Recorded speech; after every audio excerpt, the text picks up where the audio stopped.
चलिए अभी हम लोग रिवीजन करने जा रहे हैं। आपका चैप्टर 2 है basic concept of macro economics. ठीक है, जो रिवीजन में हम लोग बुक आपको यूज किए हैं, जिसका नोट्स आपको इस वीडियो के थ्रू बताएंगे।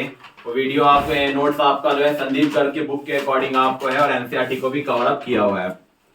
तो सबसे पहला बात जो चैप्टर 2 है आपका, उसका नाम है आपका basic concept of macro economics. पिछले वीडियो में हम लोग ने रिवीजन किया था circular flow of income chapter 1 का, और इस वीडियो में हम लोग chapter 2 basic concept of macro economics का आपका रिवीजन कंप्लीट करेंगे। उम्मीद है कि इस रिवीजन के बाद आपके जो भी डाउट्स होंगे सारे आपके क्लियर हो जाएंगे। पहला आपका क्वेश्चन मैंने आपको लिखवाया था नोट्स में कि what do you mean by domestic territory in lemons language, कि आम आदमी की भाषा में डोमेस्टिक टेरिटरी का क्या मतलब है। तो जो भी पॉलिटिकल फ्रंटियर है हमारे कंट्री का, आपको पता है ना कि हमारे कंट्री में 28 स्टेट्स एंड 9 यूनियन टेरिटरी आपके आते हैं। तो जो भी 2800 राज्य और यूनियन टेरिटरी को जोड़कर जो पॉलिटिकल फ्रंटियर बना हुआ है, उसके बीच में जो भी चीज है देश के अंदर, वो सारा क्या कहलाएगा आपका डोमेस्टिक टेरिटरी आपको कहलाएगा। क्लियर है, सारा क्या कहलाएगा आपको डोमेस्टिक टेरिटरी आपका कहलाएगा। आगे इसके अलावा भी कुछ कंसेप्ट होते हैं जो क्लास 12th इकोनॉमिक्स में आपको जानना जरूरी है, जो डोमेस्टिक टेरिटरी में आपको इंक्लूड होते हैं। जिसमें पहला आपका है क्या, शिप एंड एयरक्राफ्ट का कंसेप्ट आपका। सपोज करिए कि अगर एयर इंडिया की फ्लाइट अगर आप इंडिया से सिंगापुर जाती है, तो क्या वो फ्लाइट सिंगापुर में जाकर सिंगापुर की हो जाएगी? नहीं, वो फ्लाइट कहां की रहेगी? इंडिया की ही रहेगी। वो किसकी डोमेस्टिक टेरिटरी में कहलाएगी आपको? इंडिया की। अगर कतर एयरवेज का फ्लाइट अगर कतर से आकर अगर मुंबई एयरपोर्ट पे आपको लैंड कर रहा है, तो क्या वो भारत का कहलाएगा? नहीं, वो कहलाएगा किसके डोमेस्टिक टेरिटरी का? कतर का ही आपका कहलाएगा। तो क्लियर है। शिप एंड एयरक्राफ्ट का एग्जांपल, जहाज भी वैसे ही होता है। कोई जहाज अगर मान लीजिए मुंबई के पोर्ट से अगर यूएसए जा रहा है, तो ऐसा थोड़ी कि यूएसए पहुंच के यूएसए का हो जाएगा। नहीं, वो कहलाएगा कहां का? भारत के डोमेस्टिक टेरिटरी का, इंडियन डोमेस्टिक टेरिटरी का आपका वो कहलाएगा। अगला, fishing vessels, oil rigs and natural gas rigs. जो भी फिशिंग वेसल्स होते हैं, नेचुरल गैस होता है या ऑयल गैस का रिग्स होता है, वो बेसिकली ज्योग्राफिकल बाउंड्री में रहता है, और जिस भी देश के ज्योग्राफिकल बाउंड्री में वो रहेगा, उसी देश का वो क्या है आपका कहलाएगा। अगला सबसे मेन, जिससे एग्जाम में आपको क्वेश्चन पूछा जाता है, वो एम्बेसी से। एम्बेसी को हिंदी में दूतावास बोलते हैं। अगर मान लीजिए कि, और पहली बात, एम्बेसी है क्या? तो एम्बेसी एक ऑफिशियल ऑर्गेनाइजेशन होती है, किसी भी कंट्री को रिप्रेजेंट करती है वो फॉरेन कंट्री में। ऐसे मान लीजिए कि भारत का एम्बेसी आपका यूएसए में है, तो यूएसए में तो एम्बेसी है, लेकिन वो कहलाएगा फिर भी किसका? भारत के डोमेस्टिक टेरिटरी का। उसी तरह से अगर यूएसए का एम्बेसी अगर इंडिया में है, तो इंडिया का नहीं कहलाएगा डोमेस्टिक टेरिटरी, वो कहां का कहलाएगा? यूएसए का आपका डोमेस्टिक टेरिटरी आपका वो कहलाएगा। कोई डाउट इसमें नहीं है। आगे अब बात करते हैं आपसे क्या, कि सबसे याद रखने का ट्रिक इसका क्या है, कि जो भारत के जमीन पर है वो भारत का डोमेस्टिक टेरिटरी में इंक्लूड आपका होगा। यही बात बताया गया था आप लोग को, कि जो भारत के जमीन पर है वो भारत के डोमेस्टिक टेरिटरी में इंक्लूड होगा। कुछ एक्सेप्शंस हैं, जैसे एम्बेसी का कंसेप्ट आपका इसमें एक्सेप्शन है आपका। अगर यूएसए एम्बेसी भारत के जमीन पर है, तो भारत के डोमेस्टिक टेरिटरी में नहीं आएगा, वो यूएसए के डोमेस्टिक टेरिटरी में आएगा। और उसी तरह जब भारत का एम्बेसी यूएसए के जमीन पर है, तो यूएसए का डोमेस्टिक टेरिटरी में नहीं आएगा, वो किसमें आएगा? भारत के डोमेस्टिक टेरिटरी में आपका आएगा। अगला आगे, जैसे example Microsoft office in India, domestic territory of India में आएगा। रिलायंस इंडस्ट्रीज इन न्यूयॉर्क, आपका न्यूयॉर्क में उसका ब्रांच है, क्या आएगा? आप बोलेंगे भारत के डोमेस्टिक टेरिटरी में आपका वो नहीं आएगा। आगे अगला हम लोग को टॉपिक जानते हैं नॉर्मल रेसिडेंट का, कि कौन सा व्यक्ति आपका या कौन सा इंस्टीट्यूशन नॉर्मल रेसिडेंट आपको कहलाता है। तो साफ साफ लिखा हुआ है कि it refers to an individual और एन इंस्टीट्यूशन। इंडिविजुअल मतलब हम लोग, और इंस्टीट्यूशन मतलब एक संस्थान या कोई company. Who ordinarily resides in the country, उस देश में रहता हो और उसका सेंटर ऑफ इकोनॉमिक इंटरेस्ट भी क्या हो? उसी कंट्री में लाई करता हो। अब मुद्दा का बात उठा कि सर हम तो समझ गए कि मान लीजिए हम इंडिया में रहते हैं, हम समझ गए इंडिया में है, लेकिन सर जो सेंटर ऑफ इकोनॉमिक इंटरेस्ट आप बताएं ये क्या है? तो सेंटर ऑफ इकोनॉमिक इंटरेस्ट का मतलब होता है तीन चीज। आपको कमाना भी उसी देश में है, आपको खर्च भी उसी देश में करना है और आपको एक्युमुलेट भी क्या करना है, उसी देश में आपको करना है। खर्च भी कहां करना है, उसी देश में, कमाना भी कहां है और बचाना भी कहां है। इसलिए इकोनॉमिक एक्टिविटी में 3 पार्ट, अर्निंग मतलब कमाना, स्पेंडिंग मतलब खर्च करना, एक्यूमुलेशन मतलब सेव करना। क्लियर है इतना बात? आगे तब नॉर्मल रेसिडेंट के लिए 2 क्राइटेरिया, आप उसी देश में रहने चाहिए और आपका सेंटर ऑफ इकोनॉमिक इंटरेस्ट भी उसी देश में होना चाहिए। मतलब क्या, कमाना, खर्च करना और बचाना उसी देश में आपका होना चाहिए। एग्जाम्पल के तौर पर अगर मान लीजिए कि कोई फॉरेन टूरिस्ट या विजिटर भारत में रह रहा है 1 हफ्ते से, तो रहा है तो पहला क्राइटेरिया तो फुलफिल हो गया। अब बोलोगे सर ये खर्च भी तो कर रहा है, खर्च भी कर रहा है, ये भी बात आपका सही है, लेकिन क्या ये भारत में कमा रहा है? आप बोलेंगे नहीं, big no to them. Bharat में कमा तो नहीं रहा है, क्या भारत में सेव कर रहा है? नहीं। तो एक सेंटर ऑफ इकोनॉमिक इंटरेस्ट पे तीनों होना चाहिए, अर्निंग भी, स्पेंडिंग भी, एक्यूमुलेशन भी। स्पेंड करने से तो भारत का वो नॉर्मल रेसिडेंट आपका नहीं कहलाएगा। अगर हम ही मानिए जाते हैं अगर आपको यूएसए में 1 हफ्ते के घूमने के लिए, तो क्या हम यूएसए के नॉर्मल रेसिडेंट कहलाएंगे? नहीं। हमारा सेंटर ऑफ इकोनॉमिक इंटरेस्ट तो वहां लाई कर नहीं रहा है। हम इंडिया में कमाए थे, यहाँ पैसा खर्च किए थे, बचाए थे, तब हम घूमने कहां गए थे? यूएसए। कोई आदमी अगर हज पे जा रहा है तो क्या वो क्या मक्का मदीना का कहला जाएगा? नहीं, वो कहलाएगा कहां का नॉर्मल रेसिडेंट? आपका भारत का ही। चलिए आगे, अब यहां पर आगे बात करते हैं क्या कि कौन कौन लोग इसमें आपके इंक्लूडेड नहीं होते हैं। तो पहला तो फॉरेन टूरिस्ट एंड विजिटर, ये बात समझ में आ गया। एम्बेसी का जो भी स्टाफ होगा, अगर मान लीजिए एम्बेसी का कोई भी स्टाफ होगा, वो नॉर्मल रेसिडेंट में क्या होगा, इंक्लूड आपका नहीं होगा। कुछ भी हो जाए, एम्बेसी का स्टाफ कभी भी नॉर्मल रेसिडेंट में इंक्लूड क्या होगा, नहीं होगा। उस जिस कंट्री में वो, जिस कंट्री उसको अपॉइंट की है, मान लीजिए कि यूएसए एम्बेसी में यूएसए का कोई बंदा है, तो बेसिकली वो कहां का नॉर्मल रेसिडेंट कहलाएगा, यूएसए का, भारत में रहने के बावजूद भी। क्यों? थोड़ा दिमाग लगाइए, क्योंकि सैलरी कौन दे रहा है उसको, यूएसए गवर्नमेंट दे रही है, भारत गवर्नमेंट को अर्निंग नहीं करा रही है। अगला, international organisation like UNO, WHO. हम बताएं ना कि ऑर्गेनाइजेशन भी नॉर्मल रेसिडेंट होती है, तो यूएनओ हो गई, डब्ल्यूएचओ हो गई, आईएमएफ हो गई, वर्ल्ड बैंक, ये किसी भी कंट्री के नॉर्मल रेसिडेंट आपके नहीं कहलाएंगे। इंटरनेशनल एरिया के नॉर्मल रेसिडेंट क्या होते हैं, आपके कहलाने का काम आपको करते हैं। क्लियर है इतना बात? आगे, employees of international organisation. Employees मतलब क्या, कि यूएनओ, डब्ल्यूएचओ, ये जो आपके इंप्लॉइज हैं वो क्या कहलाएंगे, आपके are considered as resident of the countries to which they belong. ये बेसिकली उस कंट्री के रेसिडेंट वो कहलाएंगे जिस कंट्री में क्या है, उनका आपका जन्म हुआ है, जिस कंट्री को बिलोंग करते हैं। अगर यूएनओ का ऑफिस अगर भारत में है, तो भारत में अगर वो काम कर रहे हैं तो भारत के नॉर्मल रेसिडेंट नहीं कहलाएंगे, जिस कंट्री के वो हैं वहीं के क्या कहलाएंगे, नॉर्मल रेसिडेंट आपके कहलाएंगे। लेकिन इनके अलावा भी एक रूल है कि अगर मान लीजिए कि कोई व्यक्ति एम्बेसी में या इंटरनेशनल ऑर्गेनाइजेशन में काम नहीं कर रहा है, वो रिलायंस में आकर चाइना का एक व्यक्ति काम कर रहा है और साल भर से ज्यादा भी रह रहा है, तो रूल क्या है कि कोई भी फॉरेनर अगर इंडिया में 1 साल से ज्यादा, कितने साल, 1 साल से अगर 1 दिन भी ज्यादा रहता है, तो भारत का नॉर्मल रेसिडेंट आपका हो जाता है।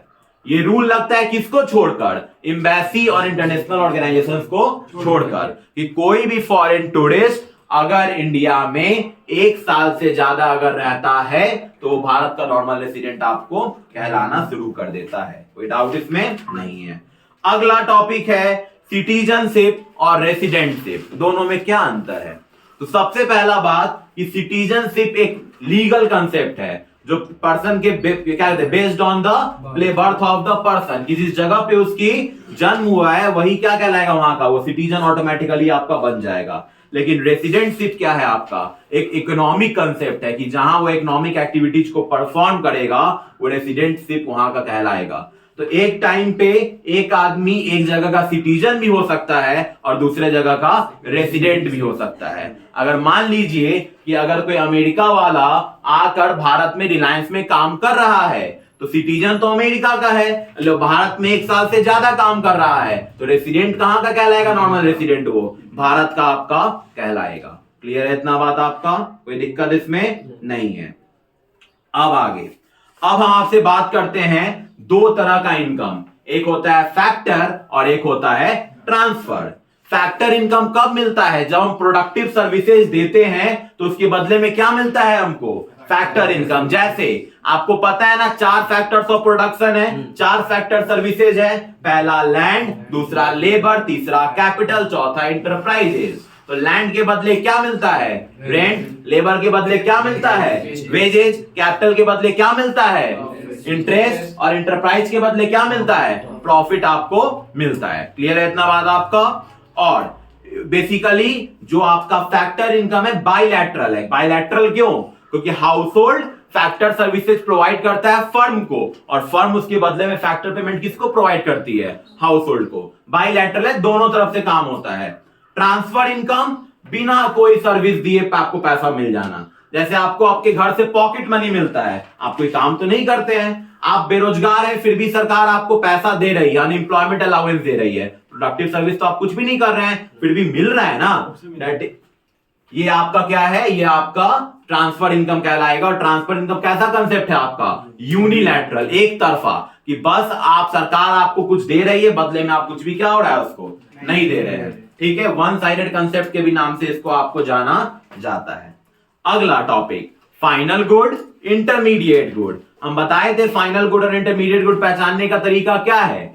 जो गुड्स या तो कंजम्पशन के पर्पस से या तो इन्वेस्टमेंट के पर्पस से लिया जाए।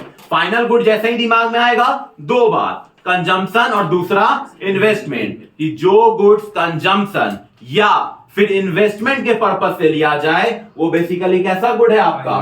फाइनल गुड है। अगर मान लीजिए कि मिल्क को हाउस होल्ड खरीद रहा है तो उसका पर्पस क्या है? कंजम्पशन करने का, तो हाउस होल्ड के लिए कैसा गुड है वो? Final good. मशीनरी एक फर्म खरीद रहा है तो उसको क्या करेगा? उसे इन्वेस्टमेंट करेगा, तो उसके लिए वो मशीन क्या हो गया? फाइनल गुड हो गया। उसके बाद उसकी कहता है कि जो हाउस होल्ड एक्सपेंडिचर करता है खरीदने में वो कंजम्पशन एक्सपेंडिचर कहलाता है, और जो फर्म मशीन खरीदने में जो एक्सपेंडिचर करती है वो इन्वेस्टमेंट एक्सपेंडिचर कहलाता है। दोनों है खर्च, लेकिन हाउस होल्ड की तो कंजम्पशन, अब आपको कोई फर्म की तो इन्वेस्टमेंट एक्सपेंडिचर। एग्जाम में क्वेश्चन पूछ सकता है कि हाउस होल्ड कौन सा एक्सपेंडिचर करती है? Consumption expenditure. और फर्म कौन सा करती है? इन्वेस्टमेंट एक्सपेंडिचर करती है। अगला कहता है इंटरमीडिएट गुड क्या होता है? तो जो गुड जैसे ही फाइनल गुड आया, दो बात आया ना कि या तो कंजम्पशन या तो इन्वेस्टमेंट, उसी तरह जब इंटरमीडिएट गुड आएगा फिर भी दो बात, या तो रीसेल या फर्दर प्रोडक्शन। अगर मान लो कि डेयरी शॉप वाला मिल्क खरीद रहा है तो अपने लिए थोड़ी खरीद रहा है, ग्राहक को बेचने के लिए खरीद रहा है, रीसेल है पर्पस। अगर मिठाई वाला चीनी खरीद रहा है तो क्या चीनी से क्या बनाएगा? वो मिठाई फर्दर प्रोडक्शन करेगा ना आगे, चीनी लाके थोड़े रखेगा दुकान में, चीनी से क्या बनाएगा वो? मिठाई। तो फर्दर प्रोडक्शन किया तो कैसा गुड हो गया वो? इंटरमीडिएट। तो जहां इंटरमीडिएट गुड आएगा दिमाग में दो बातें आ जाएंगी, या तो रीसेल हो रहा है क्या भाई, और या तो फर्दर प्रोडक्शन हो रहा है क्या। अगर मिल्क वाला, मिल्क पार्लर वाला मिल्क खरीद रहा है तो रीसेल कर रहा है, और वही शुगर स्वीट शॉप वाला, स्वीट शॉप कह रहे हैं, मिठाई के दुकान वाला अगर चीनी खरीद रहा है तो उसे फर्दर प्रोडक्शन करके क्या बनाएगा? मिठाई। तो भी क्या है आपका? इंटरमीडिएट गुड है। चलिए आगे कहता है क्या कि अब आपका फाइनल गुड का दो टाइप है, एक आपका कंजम्पशन गुड और एक आपका कैपिटल गुड। तो कंजम्पशन गुड मतलब क्या? हम बताए ना कि हाउस होल्ड जो एक्सपेंडिचर करेगा वो कैसा है? कंजम्पशन। तो कंजम्पशन गुड बेसिकली कंज्यूमर अपने वांट्स को सेटिस्फाई करने के लिए क्या करता है? कंज्यूम आपका करता है।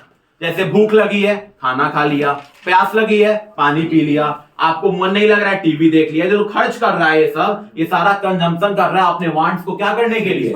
सेटिस्फाई, फुलफिल करने के लिए। चार तरह का कंज्यूमर गुड है, पहला ड्यूरेबल, दूसरा सेमी ड्यूरेबल, तीसरा नॉन ड्यूरेबल, चौथा सर्विसेज। ड्यूरेबल मतलब जिसका लाइफ टाइम थोड़ा ज्यादा है, जैसे टीवी हुआ, फ्रिज हुआ। सेमी ड्यूरेबल मतलब जिसका लाइफ टाइम स्पेसिफिक पीरियड के लिए है, जैसे कपड़ा हुआ, जूता हुआ, बर्तन हुआ।